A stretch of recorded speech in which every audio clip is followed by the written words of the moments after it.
remember years ago at Esalen, you had said that you were determined to change the map of the whole physiology and how we saw it. So, I've been very struck with your karma and your destiny, really. So, how did that begin to happen? Was it from the occupational therapy as you began? I mean, how did that happen? You didn't drop in the sky. So, in other words, when I was in 4th grade, I used to be a fighter before I broke my arm. And you mean even fist fighter? Physical fighter. Oh, really? Again, I grew up in a rough world. Right. And a boy and I got into a fist fight at school. And the teacher sent him home but kept me after school because I was the girl who wasn't supposed to fight. And my father was leaving that day for the circus. I wouldn't see him maybe for 6 months. So I began weeping hysterically. And she finally said, "If you will stop crying, I will let you go." And I turned to her and I said, "I wouldn't give you the pleasure," and I yelled even louder. So I went screaming out of the class. You wouldn't give her the pleasure of stopping crying? Right. Wow. And then I thought I wouldn't see my dad, but I was not going to give her that power. Wow. And he waited for me, of course, but I didn't know that. Wow. Okay. So wow.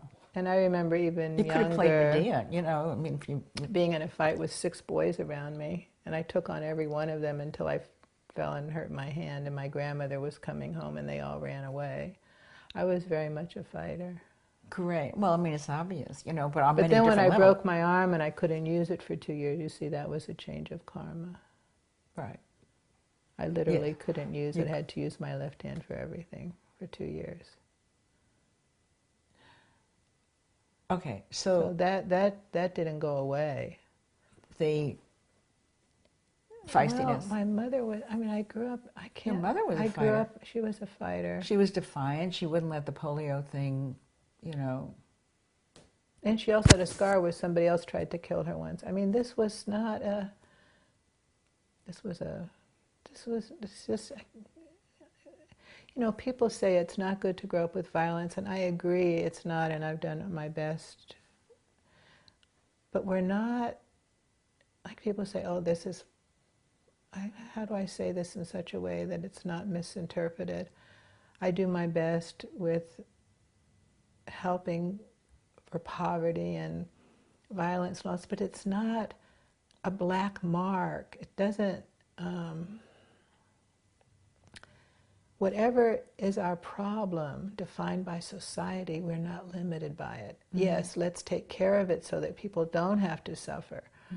But don't label people as being less because of illness, because of disability, because of finances, because of all of these things that we put people in a box because of disadvantage. That's the word I'm looking for. We're not limited by being disadvantaged. Yes, let's help people not be disadvantaged. Let's help people be fully healthy, and because they can't do it by themselves.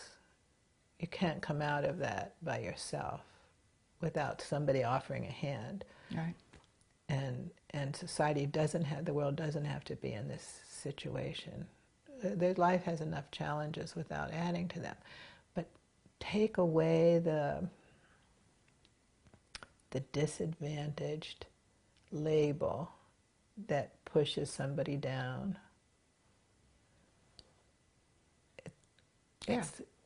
We can meet the challenges of life, and we can help others not to be so repressed.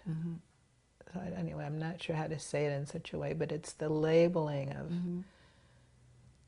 that this person is better prepared than this person. Yes, in a way that's true, but in a way it's not. I mean, one of the things our kids worked when they were in school, college, and Issa went to a very wealthy school. That's my younger son. Youngest son. And he once said that he visited somebody, one of his classmates who's, I don't want to say it in such a way they would recognize, but they were wealthy people, and the father had been a maid person or whatever. And he said I could see him looking at me and wondering why his son didn't carry that same determination that he had, because his son was he'd been given everything. Yeah, sure. So he wasn't necessarily advantaged for someone who was more disadvantaged. But that also didn't have to be a disadvantage that he was so well. I'll go around in circles. No, I hear you. But okay, but the vision, the dawning vision of the sensibility of how you began to envision the whole anatomical physiology depth that you were determined to do. How did that happen?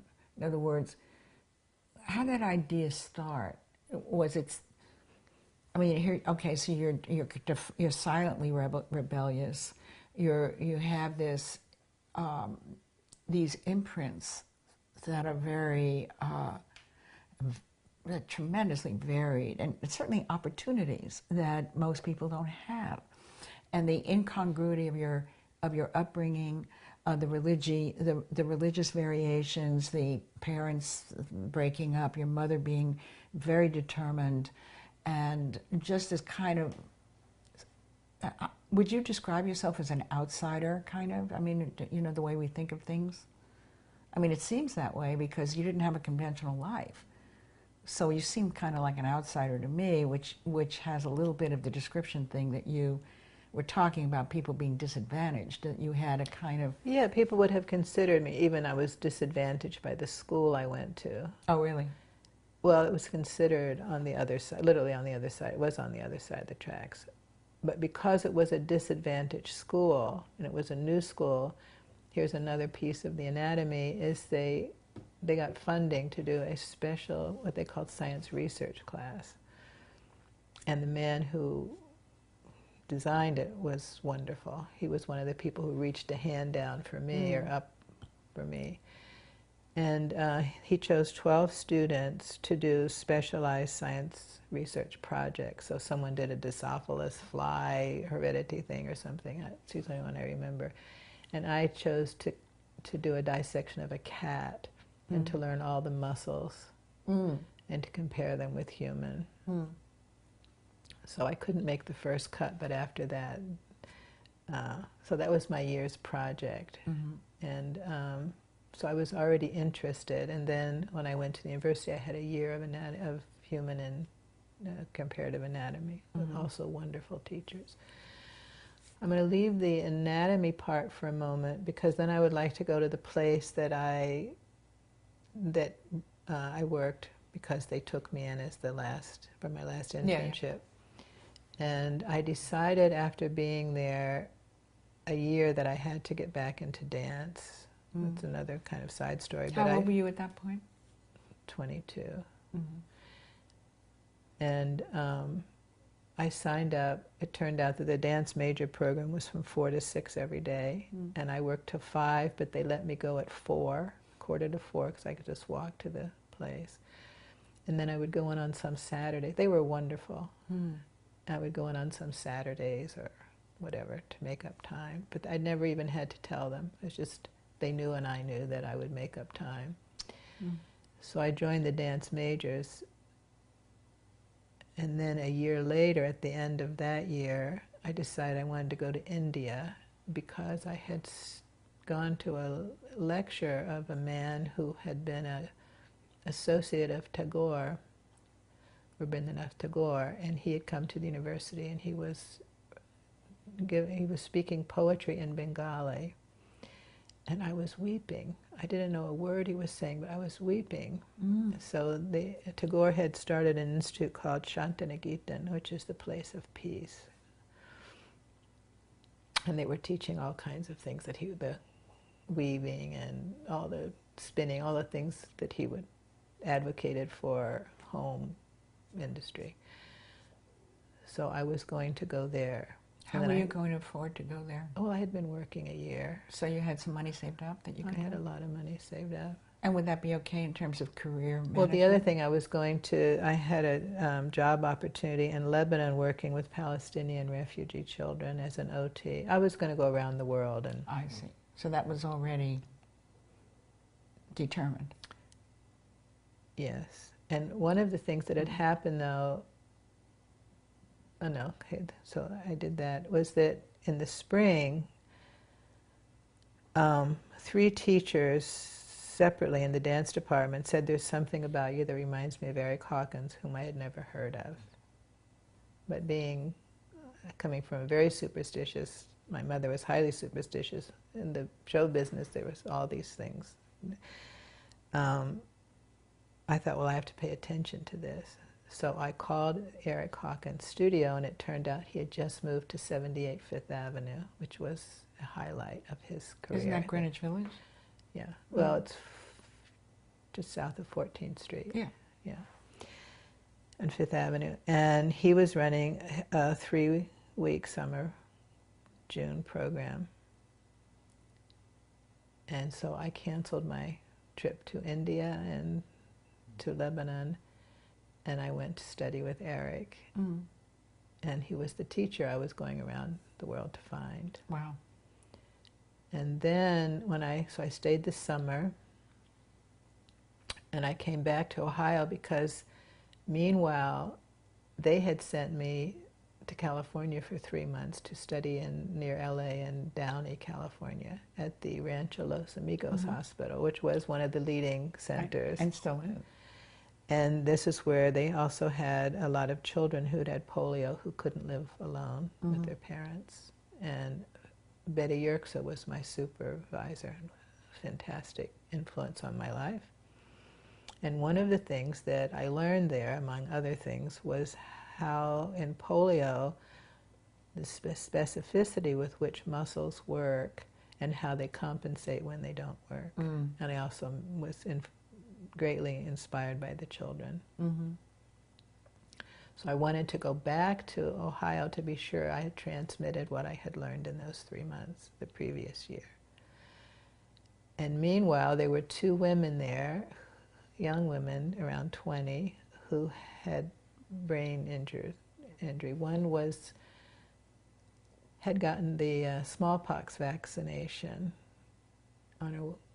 by her uncle. She was going to go to Europe, and you had to have smallpox, and created a quite severe brain dysfunction. And the other was a woman who'd had brain dysfunction from birth. And I asked the doctors there, who were fantastic, Dr. Burke, who was in a wheelchair. He had gotten polio as a medical student. And Dr. Ernest E. Johnson, who may have been one of the original quiz kids or something. Brilliant men, terribly compassionate and brilliant. I asked if I could explore with these 2 women what I had learned at Eric's. So in 1 month... With Eric Hawkins? By this effortless movement, one girl could walk when she couldn't. She walked normally for the first time, having had therapy all her life, and the other one greatly improved. And what was so amazing, they were worse when they came from physical therapy, and the physical therapist and doctor changed the program in PT. That's what was unusual. Not that it was worse, but that they were so open. Yeah, very unusual. And bright, and they saw the change, and they trusted, this place trusted me, where the other place had no room